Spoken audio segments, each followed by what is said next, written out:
अब भी मन नहीं भरा है। साजिश करके जीते, चोरी करके जीते और ज्ञानेश के दम पर जीते। ज्ञानेश को आज हो कल हो जेल तो जाना ही है। ज्ञानेश नहीं बचेंगे। ज्ञानेश की ताजीवन जेल में बीतेगी आने वाले समय में। आप लिख लो, ईवीएम पर कतई भरोसा नहीं किया जा सकता है, बैलेट पर कराओ। तो इसीलिए नीतीश कुमार जी के साथ लगातार धोखा करने का प्रयास बीजेपी के द्वारा हो रहा है। बीजेपी के लिए नीतीश कुमार मजबूरी है। बिहार की जनता ने नीतीश जी की अंतिम पारी के लिए एक बेहतर दया किया है। चेहरा तो व्यक्तिगत जीवन में है, एक अच्छे इंसान है वो। 20 साल से है उन्होंने जो सेवा की, तो आज भी यदि बीजेपी कहती है कि हम जीते हैं तो नीतीश जी की कृपा पे ही तो जीते हैं। तो मुख्यमंत्री बिहार की जनता यदि एनडीए को दी है तो नीतीश कुमार के लिए ही दिए, नीतीश कुमार के लिए ही दिए और नीतीश कुमार के नेतृत्व में ही एनडीए की सरकार बनाने के लिए दिया। तो फिर इतना लेट क्यों? लगातार बीजेपी वाले आज तक ना तो गुलदस्ता देने गए, ना ही कहीं तस्वीर में बीजेपी वाले हैं, और सारे पार्टी के विधायकों से फोन करके टच में बात कर रहे हैं। क्यों भाई, जब आपके पास इतनी बड़ी बहुमत है तो अन्य पार्टियों से आप बात क्यों कर रहे हो? मतलब अंतिम तक प्रयास करोगे नीतीश कुमार जी को खत्म करने के लिए। अब भी मन नहीं भरा है। साजिश करके जीते, चोरी करके जीते और ज्ञानेश के दम पर जीते। ज्ञानेश को आज हो कल हो जेल तो जाना ही है। ज्ञानेश नहीं बचेंगे। ज्ञानेश की ताजीवन जेल में बीतेगी आने वाले समय में। आप लिख लो, जितनी बड़ी चोरी उसने की है लोकतांत्रिक व्यवस्था के साथ और संवैधानिक दायित्वों के साथ, सब कुछ सामने में है। एसआईआर है, फिर 22 लाख वोटर को जोड़ने का है, फिर जीविका को आप चुनाव आयोग में आपने जिम्मेदारी भी दे दी, उसके अकाउंट में पैसे भी दे दिए। वाह रे वाह। और 6 तारीख को और 22 लाख वोटर को जो जोड़ा वो भी पता नहीं, 14 लाख लगभग फर्जी वोटर।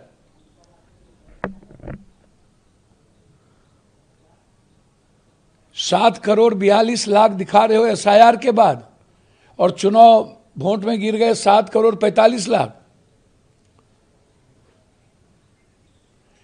तो इतने बड़े पाप प्रक्रिया के बाद पूरा बिहार में इंडिया गठबंधन को पोस्टल बैलेट पेपर में 80% बढ़त है, और ईवीएम में बढ़त हो गई तुम्हारी। ईवीएम पर कतई भरोसा नहीं किया जा सकता है, बैलेट पर कराओ, नहीं किया जा सकता। आप ईवीएम को लेकर फिर सवाल खड़े कर रहे हैं। मेरा सवाल है, तब भी, आज भी, कल भी रहेगा ईवीएम को लेकर। मैं इस मामले में बहुत क्लियर हूं। जो देश ईवीएम बनाया वही ईवीएम पर भरोसा नहीं किया। जो सबसे लोकतांत्रिक देश है वही भरोसा नहीं किया। तो इसीलिए नीतीश कुमार जी के साथ लगातार धोखा करने का प्रयास बीजेपी के द्वारा हो रहा है। बीजेपी के लिए नीतीश कुमार मजबूरी है।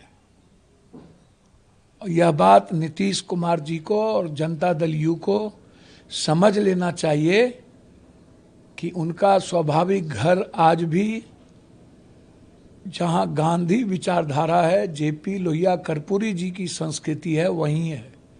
नाथूराम गोडसे की विचारधारा और कंप्लीट अंबेडकरवादी संविधान से इतर हिटलर की तरह शासन चलाने वाला बीजेपी और आरएसएस के साथ वो कभी भी स्वाभाविक रूप से नहीं चल सकते।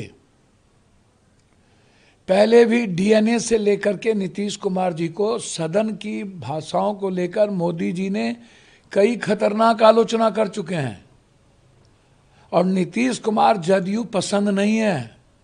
यह चुनाव बीजेपी ने अपनी सरकार बनाने के लिए लड़ी थी, नीतीश कुमार जी की सरकार बनाने नहीं। इसलिए नीतीश कुमार जी ने अच्छा निर्णय लिया कि वो इस्तीफा नहीं दिए। ये आप समझिए। अच्छा, तो लेकिन मेजोरिटी तो है फुल दोनों की तरफ से, तो परेशानी कहाँ? भैया परेशानी तो बीजेपी को है नीतीश जी को लेके, नीतीश जी को थोड़ी है। नीतीश जी के लिए तो इधर 41 एमएलए बैठे हुए हैं हमारे इंडिया गठबंधन, कि आप अपने घर में आइए और स्वाभाविक रूप से आप सरकार चलाइए। नीतीश कुमार जी को मजबूरी आज बना भी दे तो बंगाल के चुनाव के बाद ये लोग नहीं चाहेंगे नीतीश कुमार रहे। बंगाल और असम के चुनाव तक ही नीतीश कुमार को ये मजबूरी रखना चाहेंगे।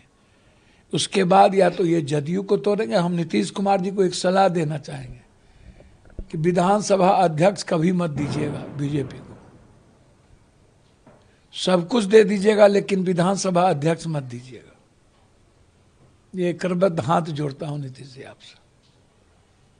अच्छा, एक ये है कि जिस तरीके से लालू परिवार में रोहिणी आचार्य है, वो कल जिस तरीके से रोड़ो कर उन्होंने कहा कि मेरे माँ बाप, लालू जी भी रो रहे थे, वहाँ राबड़ी जी भी रो रही थी, उनके सामने जिस तरीके से ये हुआ, कैसे देखते हैं? संजय यादव और रमेश पर वो सवाल खड़े किए। देखिए, घर घर की कहानी है, एक घर की बात नहीं है।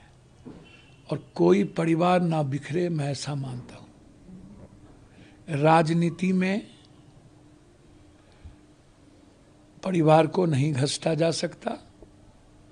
रोहिणी जी घर की बात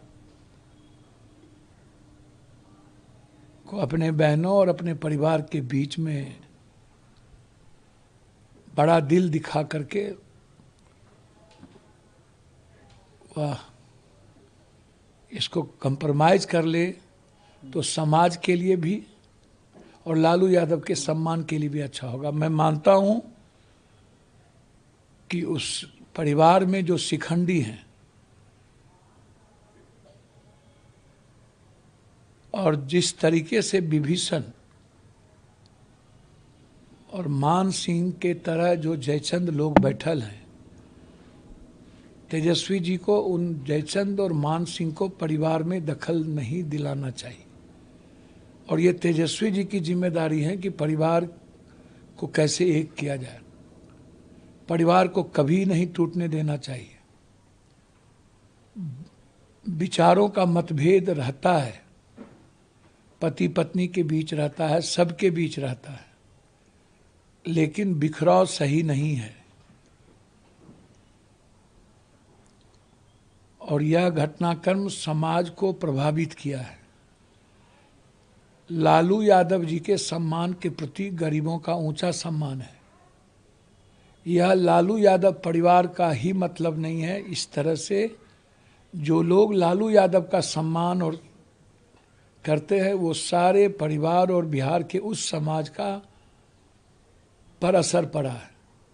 और जब समाज पर असर पड़ता है तो यह मान लेना चाहिए कि ऐसे जयचंदों को कहीं जगह नहीं मिलेगी। जिनका नाम रोहिणी जी ने लिया है वो पहले भी राजद परिवार में कई तरह के गलत निर्णय उनके द्वारा करवाया गया। पहले भी तेजस्वी जी भी, प्रताप जी भी कई बार इस संदर्भ को चर्चा किए।